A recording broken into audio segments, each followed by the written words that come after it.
Dios les bendiga a todos ustedes que nos acompañan. Ya es lunes, amaneciendo, gracias a Dios, una nueva semana. Agradecemos a todos ustedes que nos permiten entrar a sus hogares, a sus trabajos, a sus autos, a todos los que van conduciendo. Dios les bendiga mucho, en gran manera. Nos bendice poder compartirle la palabra. Rebequita ya dio por ahí los números telefónicos si usted tiene alguna necesidad, alguna pregunta, alguna situación. Así que va a ser una bendición que usted nos pueda acompañar.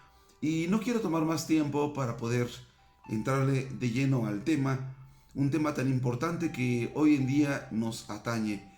El tema es: mis padres se están divorciando, ¿qué debo de hacer? Hace un par de días, precisamente el día sábado antier, tuvimos una reunión juvenil. Entonces en ello pues adolescentes también, adolescentes, jóvenes participaron, se llenaron de alegría, se llenaron de gozo. Vimos cómo participaron con las botargas, con los inflables. La verdad fue bueno, hasta los grandes nos divertimos. Fue verdaderamente un día maravilloso. Cabe señalar aquí que nos damos cuenta también que algunos de los niños, de los jovencitos pues que fueron, se encuentran quizá pues a lo mejor un poco tristes, un poco como que incomprendidos, quizás se sientan por alguna situación que están viviendo. Es ahí cuando muchas veces uno se atreve a preguntar qué es lo que está pasando. Precisamente esta semana vamos a estar hablando algo acerca de los jóvenes, algo acerca de solo temas juveniles. Por eso el tema de hoy: mis padres están divorciando, ¿qué debo de hacer? Y usted se ha preguntado qué es lo que pasa por la mente de un niño cuando se divorcia. Hay un pasaje bíblico que quiero tomar solamente como punto de referencia. Y se encuentra en el libro de 2 de Samuel capítulo 12 en el verso 1. Dice la escritura: Jehová envió a Natán a David. Viniendo a él le dijo: había dos hombres en una ciudad, el uno rico, el otro pobre. El rico tenía numerosas ovejas y vacas, pero el pobre no tenía más que una sola corderita que él había comprado y criado, que él había crecido con él y con sus hijos juntamente, comiendo de su bocado, bebiendo de su vaso y durmiendo en su seno, y la tenían como a una hija. Y vino uno de camino al hombre rico, y éste no quiso tomar de sus ovejas y de sus vacas para guisar para el caminante que había venido a él, sino que tomó la oveja de aquel hombre pobre, la preparó para aquel que había venido a él. Entonces se encendió el furor de David en gran manera contra aquel hombre y dijo a Natán, acuérdese que el profeta, y dijo a Natán: vive Jehová que el que hizo tal cosa es digno de muerte, y debe pagar la cordera con 4 tantos, porque hizo tal cosa y no tuvo misericordia. Verso 7 dice: entonces dijo Natán a David: tú eres aquel hombre, así ha dicho Jehová, Dios de Israel: yo te ungí por rey sobre Israel y te libré de la mano de Saúl, y te di la casa de tu señor y las mujeres de tu señor en tu seno, mas te di la casa de Israel y de Judá, y si eso fuera poco, te habría añadido mucho más. ¿Por qué pues tuviste en poco la palabra de Jehová, haciendo lo malo delante de sus ojos? A Urías Heteo heriste a espada, y tomaste por mujer a su mujer, y a él lo mataste con la espada de los hijos de Amón. Entonces aquí usted sigue leyendo, viene el arrepentimiento de David: es verdad, yo hice tal cosa. Y entonces Natán le dice: bueno, por cuanto has hecho esto, pues entonces Dios también ha perdonado tu pecado. ¿Qué es lo que quiero tomar o extraer de este pasaje? Aquí hay cosas que no deberían de suceder, pero suceden. En la vida de David no debió haber tomado a la mujer de Urías Heteo. Sin embargo, cuando él manda a traer a Betsabé, usted se acuerda que estaba ella bañándose en el río, pregunta quién es aquella mujer. Entonces le dicen: es Betsabé, la esposa de Urías Heteo, uno de tus guerreros, uno de tus mejores soldados. Él lo manda al frente de la batalla, le dice a Joab que lo ponga al frente para que sea carne de cañón, para que lo maten, en pocas palabras. Entonces, aquí después de esto, vemos cómo él se queda con la mujer, ella va a tener a luz un hijo de David. Sin embargo, aquí Dios demanda a este profeta: no debió haber pasado eso con David, no debió haber jamás sucedido eso con David, pero sucedió. Él se arrepintió, enderezó su camino, después Dios lo perdonó. Sin embargo, hubieron consecuencias, como que siempre quedan secuelas de las cosas que pasan. Entonces, Usted puede pensar en este momento, mi querido jovencito, mi querida jovencita, pueden pensar qué es lo que quiere enseñarnos el pastor. Bueno, hay cosas que no deben de pasar, sin embargo pasan. Uno de los temas más controvertidos y por supuesto mucho menos tocados hoy en día en las iglesias es precisamente el hecho de los divorcios. Todos hablamos de que un matrimonio no se debe de separar y tomamos en repetidas ocasiones lo que dicen en esos tres pasajes, el de Génesis, el de Mateo y el de Efesios, hablando de Pablo, cuando dice: lo que Dios unió, que no lo separe el hombre. Por tanto, dejará el hombre a su padre y a su madre y se unirá a su mujer y serán una sola carne. Como si el hombre obedeciera cabalmente a la palabra de Dios. Pero vemos a la luz de la palabra que no lo obedece. Y en toda la Biblia vemos que siempre hay hombres desobedientes. Aún los mismos ungidos de Dios desobedecen a Dios. Aún vemos que muchos cometen errores. Abraham mintió y le dijo a su esposa: digamos que somos hermanos para que no me maten. Mintió. Isaac mintió, le dijo lo mismo a Rebeca: digamos que somos hermanos para que no mintamos. Jacob tuvo el enorme error de robarle la bendición a su hermano. Tuvo la desfachatez de robarle y hacerle trampa a su suegro Labán para quedarse con parte de su ganado. ¿Cuántos hombres? Y aún así dice la palabra de Dios: yo soy el Dios de Abraham, de Isaac y de Jacob.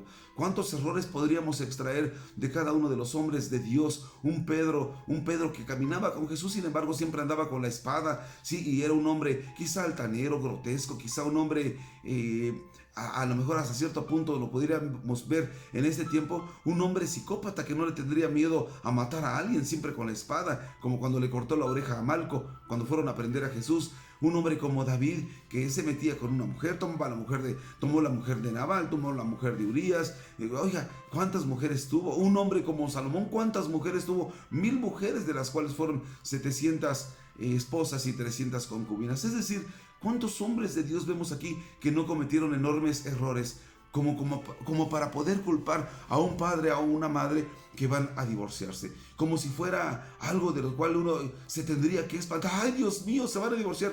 Ustedes y yo, jovencitos, debemos de tener en cuenta que es algo que muchas veces pasa en la realidad, pasa en la vida real, y uno no puede hacer mucho ante tal situación. Uno no puede hacer mucho ante una situación como la que se está viviendo. Sin embargo, ¿qué es lo único que tiene que hacer? Uno tiene que adaptarse a las situaciones. Uno tiene que tomar en cuenta que esas cosas que están pasando no le atañen a uno. Pero entonces hay algo que ustedes deben de considerar. Primero, lo que pasará. Viene aquí la primera parte. Quizá muchos padres hacen o quieren hacer entrar en conciencia a los menores, a los niños, a los jóvenes, a los adolescentes, y entonces los tratan de hacer entrar en razón. Mira, nos conviene, nos vamos a llevar mejor, vamos a estar mejor, ya no vamos a pelear.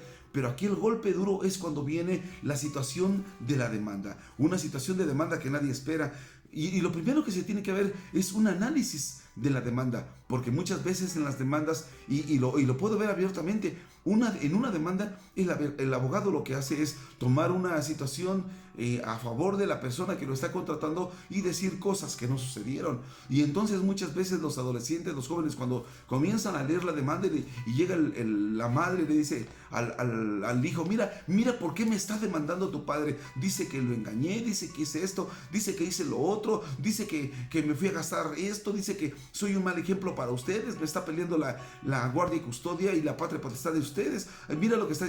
Es una situación que deben de comprender ustedes. Es una situación que utilizan los abogados para facilitar las cosas. ¿Es correcto? Por supuesto que no es correcto, pero es lo más común, es lo más normal que llega a pasar en toda situación de divorcio. De igual manera llega a acontecer de la misma manera al revés, cuando la madre demanda al padre, y entonces llega aquí la demanda de divorcio. Y entonces, al llegar la demanda de divorcio, en ese momento viene la situación de qué es lo que puso mi mamá en la demanda de divorcio. Puso que le pegaba a mi papá, puso que no le daba dinero para la manutención de nosotros, que no había dinero para los alimentos, para el calzado, para el hospital, que mi mamá paga todo, que tiene que lavar con las vecinas para poder ganarse el dinero para poder comer. Dice que es un golpeador, que trató de violar a alguno de nuestros hijos, que hizo esto, que hizo lo otro, que llega borracho, que es drogadicto, y ponen mil cosas. Les vuelvo a repetir, son cosas que se ponen en una demanda de divorcio todo para poder hacer que el juez o la juez no tengan la menor duda para poder al fin del día lograr su propósito. Primero, que el demandante se quede con los menores, que tenga la guardia y custodia, y si es posible pueda lograr la pérdida de la patria potestad de los menores, que no los vuelva a ver jamás en la vida. Y hemos visto cuántos casos así a lo largo de la vida. Vemos casos de artistas. Ustedes conocen a la actriz Victoria Rufo, a Tatiana. ¿Cuántos años no permitieron que vieran sus esposos? Eugenio Derbez, en el caso de Victoria Rufo, que no viera a su hijo. Entonces, vean ustedes, muchas veces se toma ello como para tomarlos de rehén y lograr su propósito, porque muchas veces uno de los cónyuges queda sumamente herido. ¿Qué es lo que tienen que hacer los menores? Bueno, los adolescentes, los jóvenes, lo primero que tienen que hacer es, tienen que comprender que van a entrar en una etapa de duelo. El duelo aquí, para esos efectos, es inevitable. Un duelo que no se va a poder evitar y que lo tienen que vivir. De hecho, lo tienen que sufrir. Pero este duelo va a tener que ser parte de su vida. Quizá el dolor, el coraje, el enojo, hasta que después viene, bueno, el momento de la negociación, hasta que llegue el momento de la aceptación. Bueno, pues ya ni modo, se van a separar. ¿Qué puedo hacer al respecto? Pero por supuesto que eso ya viene siendo la última etapa del duelo. Pero lo primero que tienes que hacer, sí tienes que comprender que el duelo lo tienes que atravesar. Quizá venga para tu vida una etapa de tristeza, quizá de incomprensión, quizá sientas soledad, quizá digas que van a pensar todos, mis amigos se van a burlar de mí. Pero déjame decirte, es lo que menos debes de pensar. Y esto no se platica en las iglesias, como que todos los matrimonios tuvieran que ser perfectos, como que todos los matrimonios tuvieran nunca que pasar por una situación como la que les estoy platicando. Sin embargo, es algo que se tiene que platicar en las iglesias, con los pastores, es algo que tienen que vivir, porque es algo que tienen que conocer. Esto se vive todo el tiempo, es el pan, como decimos los abogados, es el pan nuestro de cada día. Entonces, muchas veces es lo que se tiene que vivir, pero los hijos son los que están menos preparados para ello. ¿Qué tienes que hacer? Vive tu duelo. Tienes que afrontarlo, afróntalo. Tienes que sufrirlo, súfrelo, pero tienes que comprender que es parte misma del proceso. Número 2, algo que tienes que evitar también, y sabes que va a llegar la autoculpa, pero tienes que evitarla. Quizá llega a tu mente, es que quizá fui porque me fui con mis amigos, con mis amigas y no les avisé. Quizá fue porque no avisé que hice esto, que hice lo otro. Quizá yo tuve la culpa y van a llegar a tu caso, a tu mente mil cosas de las cuales piensas que tú pudiste ser culpable, pero tú no eres el culpable de nada. En un divorcio no hay culpables. Déjame decirte que lo único que tienes que comprender es que tú no eres el culpable de tal separación. Hay algo que maneja el Código Civil para la Ciudad de México y para el Estado de México, y siempre manejan un cónyuge culpable. Y el cónyuge culpable lo que tiene que hacer es, bueno, de alguna manera se determina quién es el culpable y puede haber alguna situación de sanción en cuanto a ello. Sin embargo, nosotros tenemos que entender, y los jóvenes y adolescentes, aún los menores, los niños todavía que puedan llegar a estar escuchando este programa, no deben de generar la autoculpa dentro de ustedes, porque ustedes son los menos culpables en este sentido. Y cuando alguna ocasión llega un padre y le dice, es por tu culpa, en realidad eso jamás es cierto. Es una situación de pretexto o justificación para algo que en realidad ya tenía en su corazón, pero no es tu culpa. No se va a divorciar un padre o una madre, no se van a divorciar porque no le avisaste a tu padre que te ibas a tardar, o que te quedaste en la casa de un amigo, o que te quedaste en la casa de una amiga, o que simple y llanamente no pudiste hacer lo que se te pidió. No es una situación así. Ellos se estaban divorciando y desde antes ya lo habían pensado. Así que si te llegan a decir esto, es una total mentira.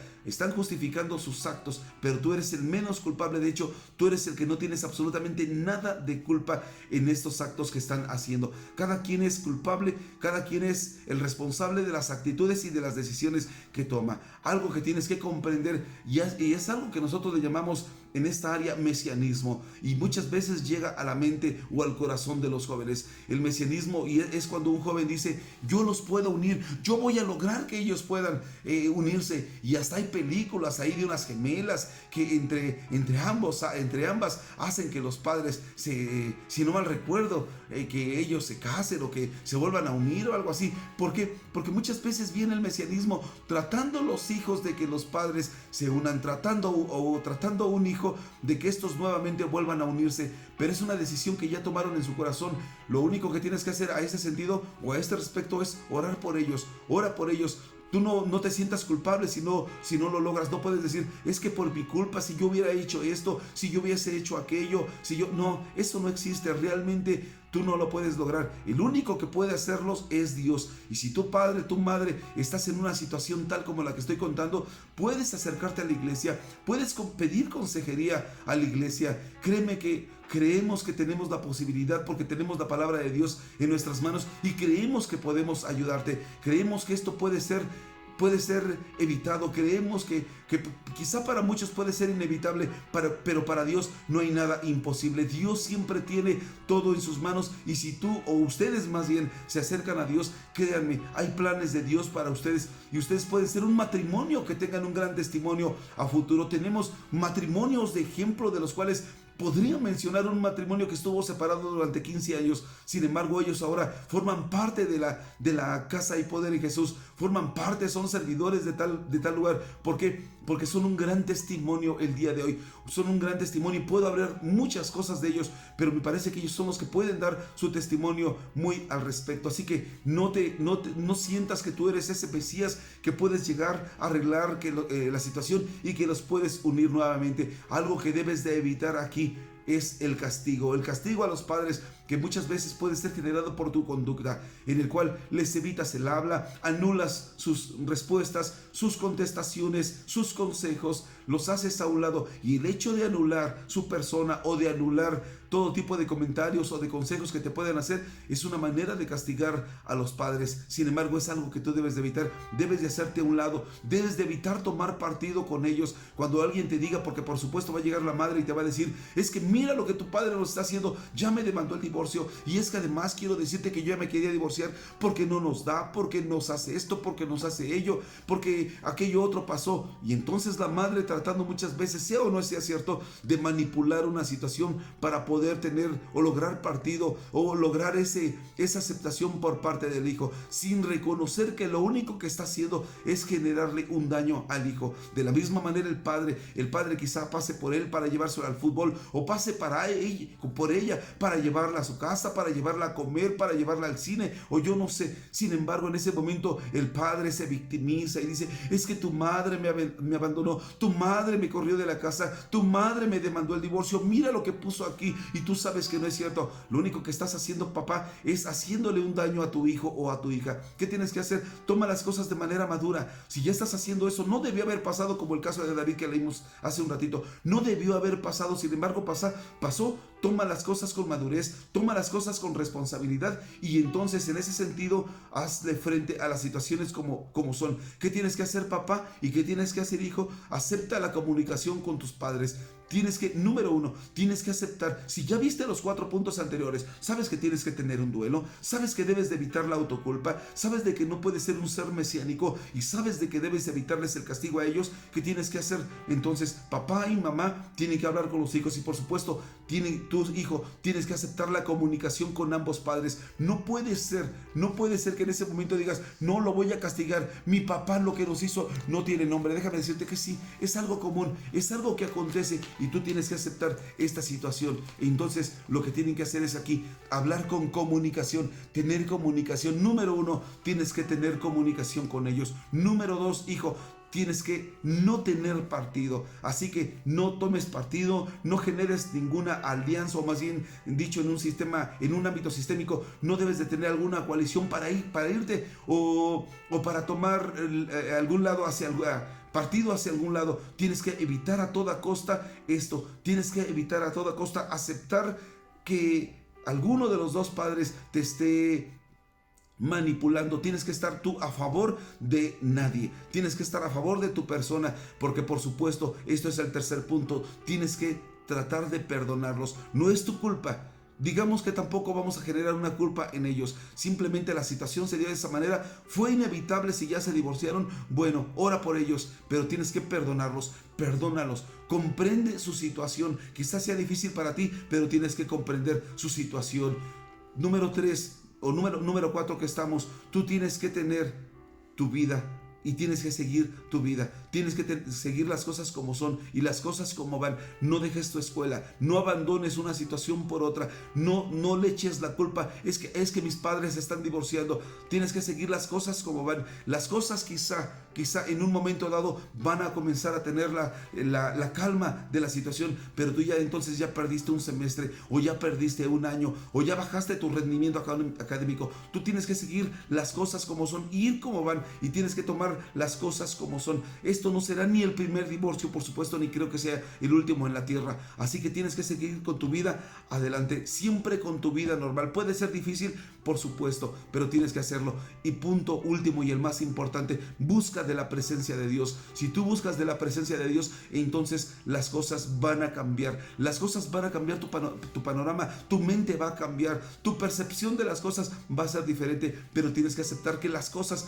tienen que ser de esa manera. Así que acéptalo, las cosas van a ser así porque Dios está contigo, y si tú buscas a Dios con todo tu corazón, entonces no hay nada que pueda hacer que tú cambies de parecer. Siempre tu mente puesta en Dios, siempre tu mente puesta en las cosas de arriba. Así que no cambies ello. Dios siempre estará contigo y Dios no te dejará en ningún momento. No creas que Él te va a dejar avergonzado. Toma las cosas como son. Déjame orar por ti. Padre, por favor, bendice a cada familia. Permite, Padre, que el matrimonio pueda ser permanente en cada uno de los que nos escuchan, Señor. Pero permite, Padre, que si hay alguna situación de problemas, Señor, ellos puedan arreglar sus matrimonios.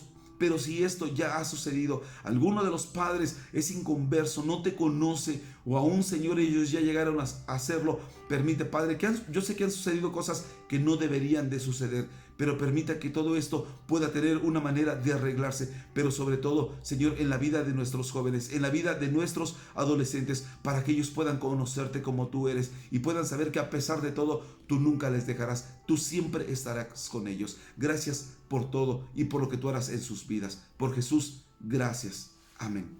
Dios les bendiga y nos vemos el día de mañana aquí en su programa Hay Poder en Jesús. Hasta entonces, bendiciones.